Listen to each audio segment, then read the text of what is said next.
د څو مهمو خبرونو سرټکی. له ولسمشر غني سره د امریکا لیدنه. د افغانستان له جمهور رئیس سره د جرمني لومړي وزیر د لیدنې پر مهال د دوامدارو مرستو ژمنه کړې ده. د سولې کاروان پکتیا ته رسېدلی. د سولې په مخه له خیبر پښتونخوا څخه راغلي افغان کډوال وایي د سفارتونو پر ځای د جرګو او مرکو پر مټ د سولې غوښتنه کوو. له افغان ملي امنیتي ځواکونو سره مرسته کیږي. د ناټو سازمان غړي هیوادونه تر 2024 میلادي کال پورې له افغان ملي امنیتي ځواکونو سره مرسته کوي.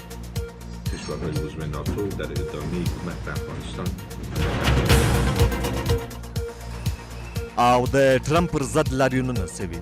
ټرمپ او میرمن په داسې حال کې لندن ته تللي چې هلته یې پر ضد لاریونونه هم روان وو. نننۍ خبري ټولګه کې مو کوربه رحیم خان شیدا یم.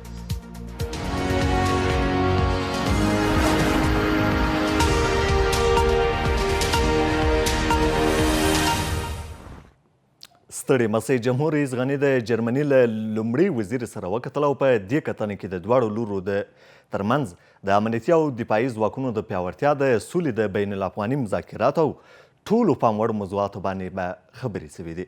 د المان لومړي وزیر د جمهور رئیس غني د اوربند نوښت وستی او جمهور رئیس غني ته د افغانستان د سولې ثبات او پرمختګ د جلغوزیو د بازار موندنې او حرفوي زده کړو په برخو کې د خپل هیواد د اوږدمهالو ژمنو ملاتړ ډاډ ورکړ. جمهور رئیس غني له افغانستان سره په بیلابیلو برخو کې د جرمني د هیواد او خلکو د سخاوتمندانه مرستو او د سولې پروسې کې د ملاتړ او همکاریو د دوام مننه وکړه.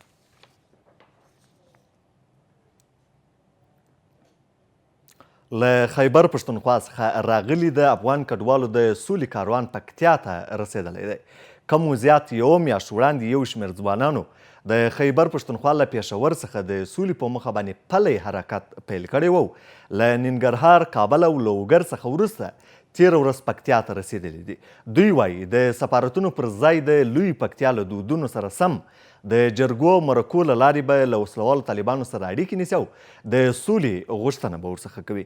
د سولې د دې حرکت غړي په پکتیا ولایت کې د ډیری خلکو له تود هرکلي سره مخ سوي او د خلکو له لورې د کلک ملاتړ ډاډ ترلاسه کړی دی. په پېښور کې د میشتو افغان کډوالو د سولې پلی کاروان تر اوږده او ستړي مزل وروسته تېره ورځ پکتیا مرکز ګردیز ته رارسېدلی او له دواړو خواوو د جنګ د پای ته رسېدو غوښتنه کوي. دوی وایي هیله مند دي چې وسلوال به یې غږ ته مثبت ځواب ووایي او له وسلوالو طالبانو غواړي چې په هیواد کې د روانې جګړې د پای ته رسېدو لپاره د حکومت د سولې پروګرامونو ملاتړ وکړي. که دوی خبرو ته آمادګي وکړي او غاړه کېږي خبرو ته، نو انشاءالله خیر که شرایط د دوی یو بل ته د منلو وړ نه وي، سمون نه سره خوري، خو هغه د هېوادوالو او د ولس هغه هیلې خو دې را ژوندۍ کړي، هغه مړاوي دي، ډېرې مړاوي. دغسې طرحه ده چې هغه به ونی او ولسي پاڅون به کوو او داسې یو دغه ته به کینو، د طالبانو ته به هم کینو، دولت ته به هم کینو. په زر چې څونه ولسي پاڅون څونه کسان مو غونډ کړل، نو هغه به ورځو د طالبانو ساحې ته هلته به ورته کینو تر څو چې مثبت جواب نه وي راغلی. د سولې له پلي کاروان د لوګر او پکتیا اوسیدونکو خپل ملاتړ څرګند کړی او وایي له وسلوالو سره د مخامخ خبرو او ناستو زمینه به ورته برابروي. دوی وایي په هیواد کې روانه جګړه د سیمې استخباراتو د خپلو ګټو لپاره روانه کړې او هغوی نه غواړي چې په هیواد کې امنیت تامین شي. د دوی غږ به موږ د صلح له لارې دغه سړک ته راباسو، څخل به یې راباسو. په دې سړک کې لکه د دوی چې غوښتنه ده دغسې به د طالب رو غوښتنه یې له لاسه به ورنیسم په یو میاشت چې ورسره کښېنه هغه خبره چې د خدای او د قرآن د سلح ده دا راسره ومنه زه دې ملاتړ یم. ولسي حرکت له مخې د دې ولسي پاڅون په منځګړیتوب باندې موږ ته ګاونډیان سوله نشي راوړلی. چې سوله راوړي دغه قومي سپین ږیري به یې راوړي، چې سوله راوړي دغه علما کرام به یې راوړي، چې سوله راوړي دغه ځوانان به یې راوړي. ځکه د جنګ متضرر خلک، د جنګ ځپل سوي خلک اول دغه خلک دي، د سیمې خلک دي. په افغانستان کې د جګړې پای ته رسولو لپاره 2 ورځې وړاندې په سعودي عربستان کې هم د اسلامي هیوادونو دیني عالمانو ناسته وکړه او د افغانستان جګړې ناروا او فتنه وبلله چې سولې ته د افغانانو هیلې زیاتې کړې. د داعش ډلې مالي او پوځي مسؤلین د افغان ملي امنیتي ځواکونو پنجې ته ورغلي دي. د ننګرهار سیمه ییز چارواکي وایي د داعش ډلې 15 غړي د ملي امنیت ځواکونو له لوري په ترسره سوو عملیاتو کې نیول سوي دي. په نیول سوو کسانو کې د دې ډلې مالي او نظامي مسؤلین حیدر علي او نجیب الله هم شامل دي. دې کسانو په ننګرهار کې په بیلابیلو پیښو کې لاس درلودی.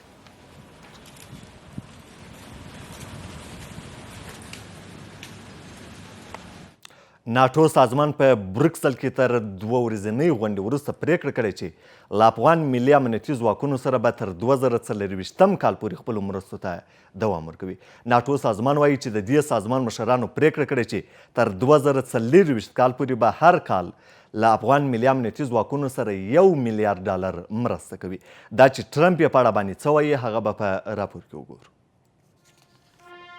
د ناټو عمومي منشي په بروکسل کې د 2 ورځنۍ غونډې په پای کې وایي چې د ناټو مشران ژمن دي څو د دغه تړون په استازیتوب د افغانستان امنیتي ځواکونو سره تر 2024 زیږدیز کاله پورې هر کال $1 میلیارډ مرسته وکړي. مونږ به د افغانستان امنیتي ځواکونو لپاره په بیلابیلو برخو کې د مرستو زمینه برابره کړو، لکه د روزنې او د هوایي ځواکونو پیاوړتیا په برخه کې او د طالبانو پر ضد د مبارزې په برخه کې. د افغانستان امنیتي ځواکونو سره د مالی مرستو کچه له امریکا پرته هر کال $1 میلیارډ ده او دا هغه شمیر مرسته ده چې هر کال د افغانستان امنیتي ځواکونو سره ژمنه شوې. د ناټو غړو هیوادونو پرون په خپله غونډه کې د افغانستان حکومت په مشرۍ د سولې بهیر څخه ملاتړ هم څرګند کړ او په دې برخه کې د ولسمشر غني هڅې وستایلې. یان سټالټنبرګ وایي دغه تړون به په افغانستان کې پاتې شي او امریکا سره به اوږه په اوږه د ترهګرو په ضد وجنګیږي. مونږ به د افغانستان په جګړه کې د امریکا سره ښه همکار پاتې شو، په داسې حال کې چې په تیرو کلونو کې مونږ ډیری لګښتونه کړي، خو بیا هم څنګ په څنګ له امریکا سره په افغانستان کې پاتې کیږو او د افغانستان امنیتي ځواکونو پیاوړي کېدو ته به دوام ورکړو. مونږ د سولې په برخه کې د ولسمشر غني د هڅو ملاتړ کوو او په افغانستان کې د سولې ټینګښت په برخه کې خپلو همکاریو ته دوام ورکوو. په ورته وخت کې د امریکا ولسمشر ډونالډ ټرمپ پرون په بروکسل کې یوې خبري غونډې ته د افغانستان په جګړه کې د پرمختګونو خبره وکړه او په دغه جګړه کې د ناټو له کړنو ستاینه وکړه. په افغانستان کې جګړه له ډېرې مودې راهیسې روانه ده، خو په دغه جګړه کې پرمختګونه هم شوي. زه به په افغانستان کې د روان وضعیت په اړه د دغه ناستې په پای کې د ولسمشر غني سره هم لیدنه وکړم. همدا اوس ناټو او له دغه تړونه وتلي هیوادونه او امریکا په افغانستان کې په ټولیز ډول هر کال $4 میلیارډ د افغانستان امنیتي ځواکونو سره مرسته کوي. خو تیر کال بیا د شیکاګو په غونډه کې افغانستان ژمنه وکړه چې د دغه لګښتونو نیمه برخه به په راتلونکو کلونو کې د کورنیو عوایدو څخه ولګوي. وړمه شپه د فراه ښار د 5 امنیتي حوزې پر پوستو باندې برید سوی و. په پایله کې 4 پولیس وژل سوي او 6 تنه نور ټپیان سوي دي. عین وخت کې په ټولنیزو رسنیو کې د طالبانو له ادرس څخه خپرې سوي ویډیو کې داسې ښکاري چې دې برید کې 15 کسان د طالبانو له لوري نیول سوي هم دي، خو د فراه سیمه ییز چارواکي د امنیتي ځواکونو نیول کېدل نه مني.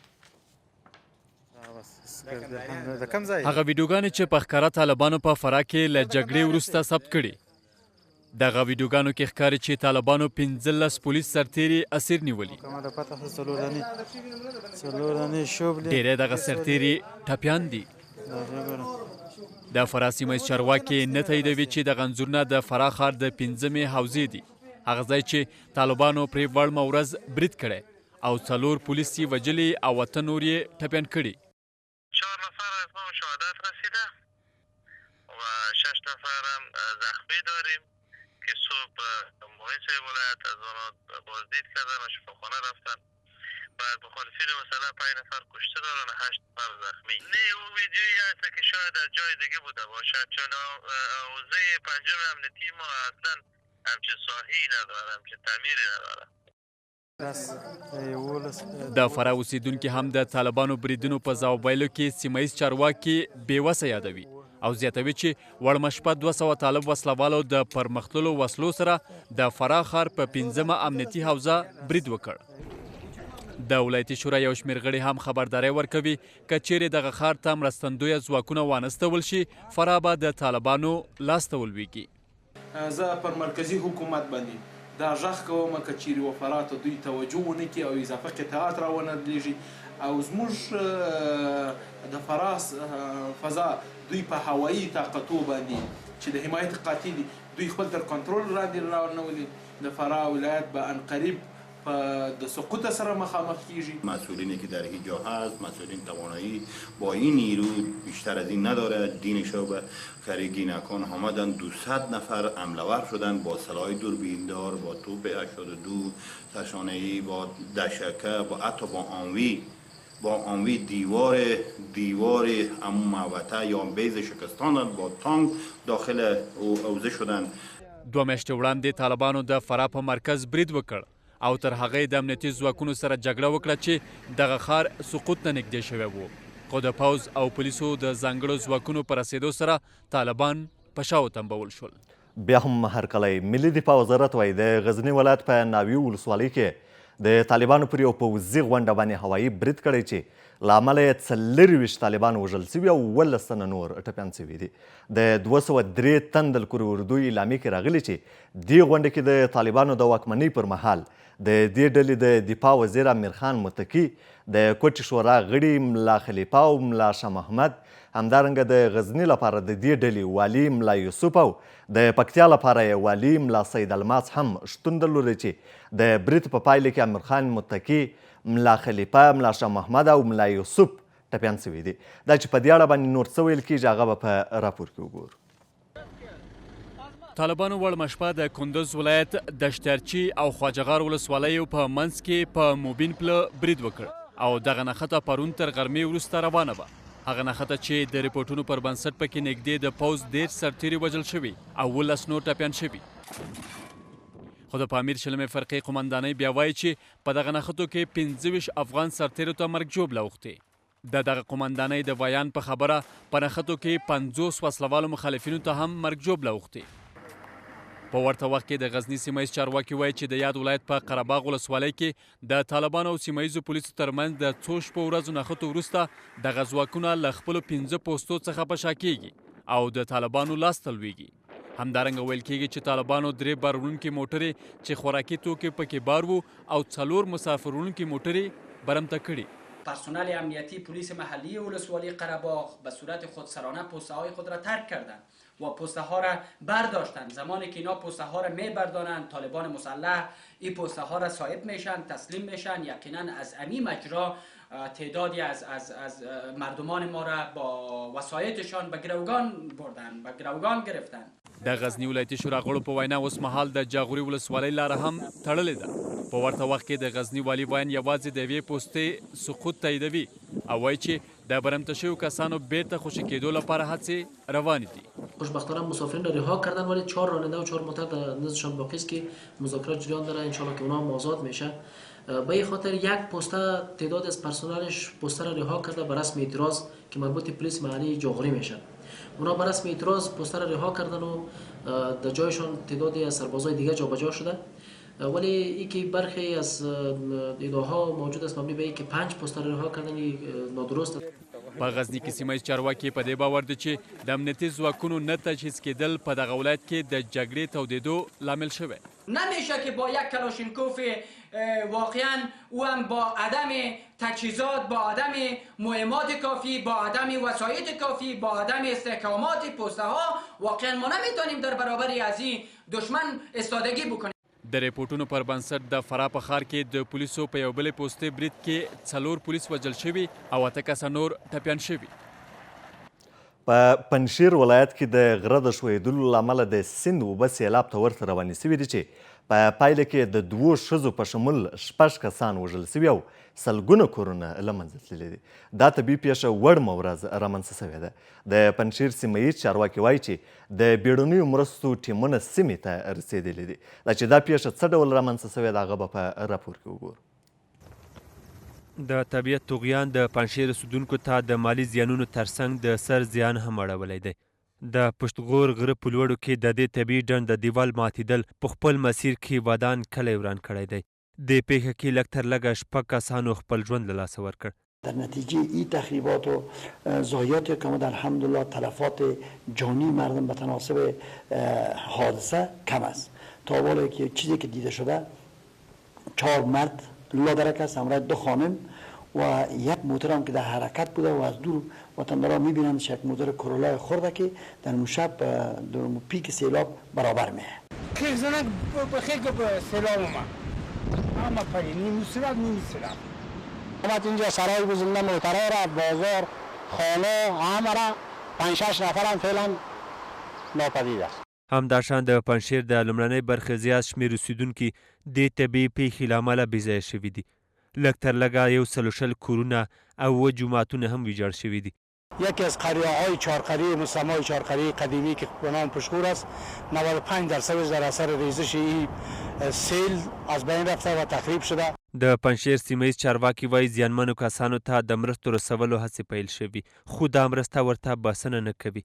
نیازمندی به هر چیز دارن چون که همه چیز خود دست دادن. ولسمشر غنی او اجرایه مشر عبدالله هم ولایتي چارواکو اړونده وزارتونو او طبیعي پیښو ته د رسیدنې ملي ادارې ته امر کړی چې ژر تر ژره د ځمکې او هوا له لارې یادې سیمې ته مرستې ورسوي. افغانستان په وچه کې د چاپیر کېدو له امله له زیاتو طبیعي پیښو سره مخ کیږي. پنجشیر کې د غر د ښویدو او سیلابونو راوتو ترڅنګ وچکالي هم د هېواد شمالي ولایتونو اوسیدونکو لپاره په یوه لویه ستونزه بدله شوې ده. بیا هم هرکلی له آلمان څخه د یو خارج سوي افغان پناه غوښتونکي جسد په کابل کې موندل شوی دی. دا پناه غوښتونکی 23 کلن ځوان دی چې 10 کاله یې په آلمان کې تیر کړي وو. د کډوالو وزارت وایي چې دغه ځوان تېره اونۍ له نورو پناه غوښتونکو سره یو ځای له آلمان څخه افغانستان ته استول شوی و. دا چې دا ځوان څنګه له آلمان څخه خارج شوی او بیا څنګه ځان وژلی بشپړ جزئیات به یې په راپور کې وګورو.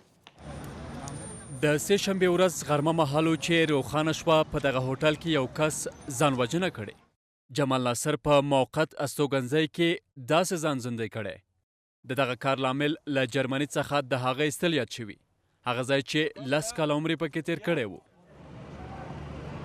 کوم کسان چې له هغه سره یو ځای ایستل شوي وایي د جمال ناصر جسد د هغه له ځان وژنې څو ورځې وروسته پیدا شوی.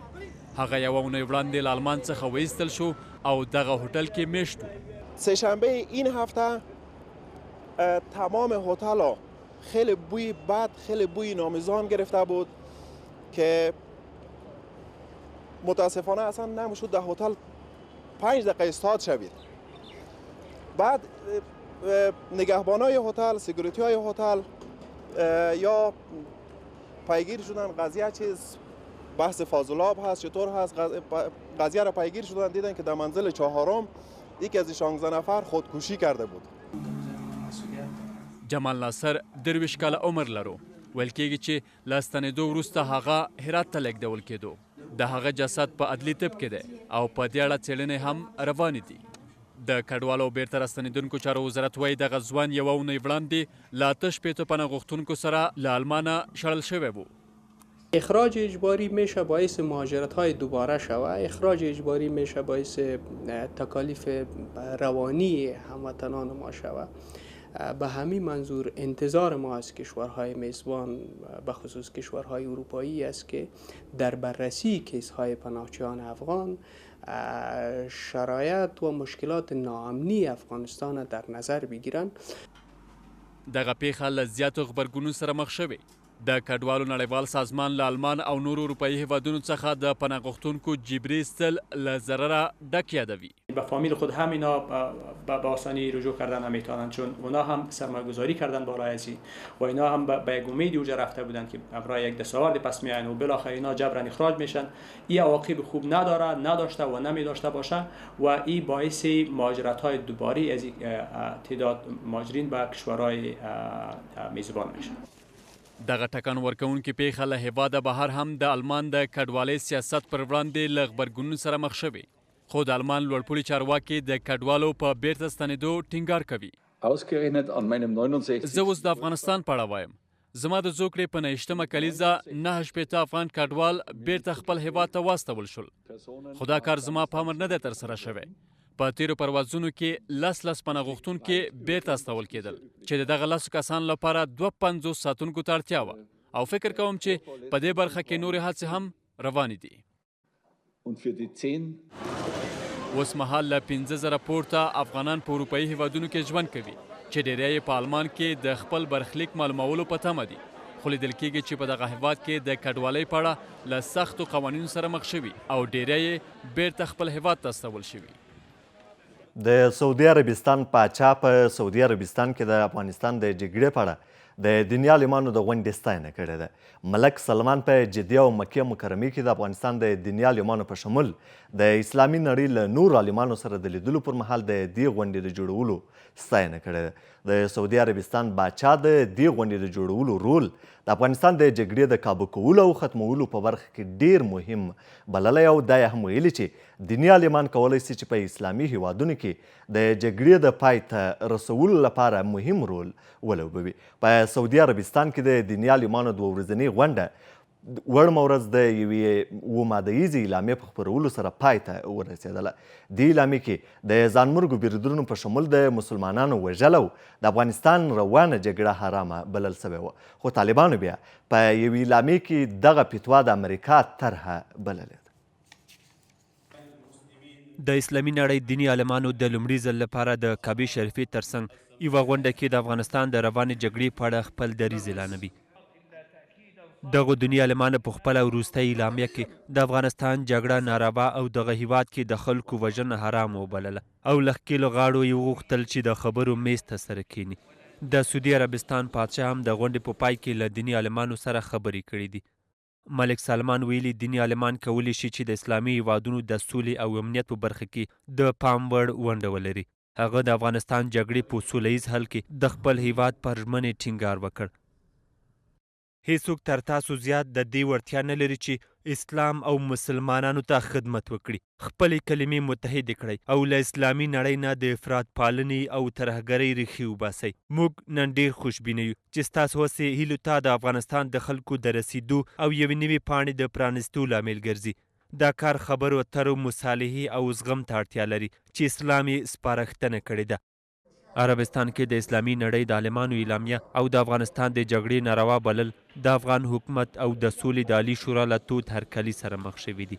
اجرایه مشر وایي طالبان له دې وروسته د جګړې دوام لپاره هیڅ پالمه نه لري. متاسفانه طالبان دغه جګړه هنري جګړه چې شروع کړې ده د پیل څخه لا تر اوسه خپل جګړې ته جهاد وایي او اسلامي بڼه ورکوي ورته. د دې نه وروسته ورته هیڅ نوع بحث ځای د بحث د شرعي مبنا د دغه جګړې ورته پاتې کیږي.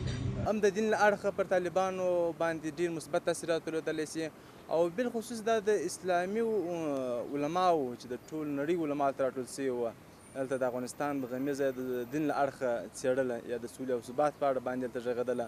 دا فوقالعاده تاثیر لري. موږ امیدوار یو چې طالبان به دې غږ ته درناوی ولري او د سولې بهیر سره به یو ځای شي. د هیواد دننه هم یو شمېر دیني عالمان روانه جګړه حرامه بولي او له طالبانو غواړي چې د خلکو له وژنې لاس واخلي. جنگ نارواست، جنگ نارواست. چرا مردم بیگناه میمرد؟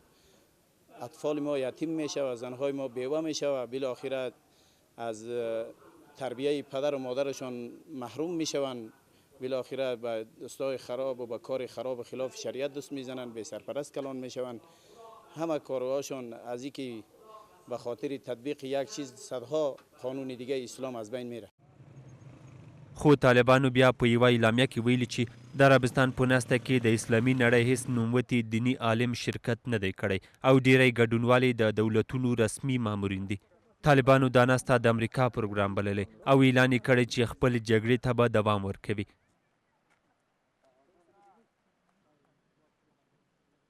او وروستی خبر همدا د امریکا جمهور رئیس د لاریونونو په اوج کې لندن ته رسېدلی دی. ډونالډ ټرمپ او د هغه میرمن ملینیا د بیلنهایم ماڼۍ پورې په داسې حال کې ولاړل چې له هلیکوپټر څخه تر ماڼۍ پورې ورته سرې غالۍ غوړول سوي وې. د امریکا د متحده ایالاتو جمهور رئیس ډونالډ ټرمپ په لومړي رسمي سفر باندې پرون پنجشنبه د جولای په 12مه لندن ته ورسېد. ولسمشر ټرمپ او مېرمنې یې تېره شپه په بلنهایم ماڼۍ کې د ډوډۍ ته بلل سوي وو. له دوی سره په دې مېلمستیا کې د بریتانیا صدراعظمې ترازمي هم برخه اخیستې وه. بلنهایم ماڼۍ د بریتانیا د پخواني صدراعظم وینسټن چرچل د زیږېدلو ځای دی. ډونالډ ټرمپ د یو وخت ویلي و چې د چرچل له سیاستونو او شخصیت په مثبت ډول باندې متاثر دی.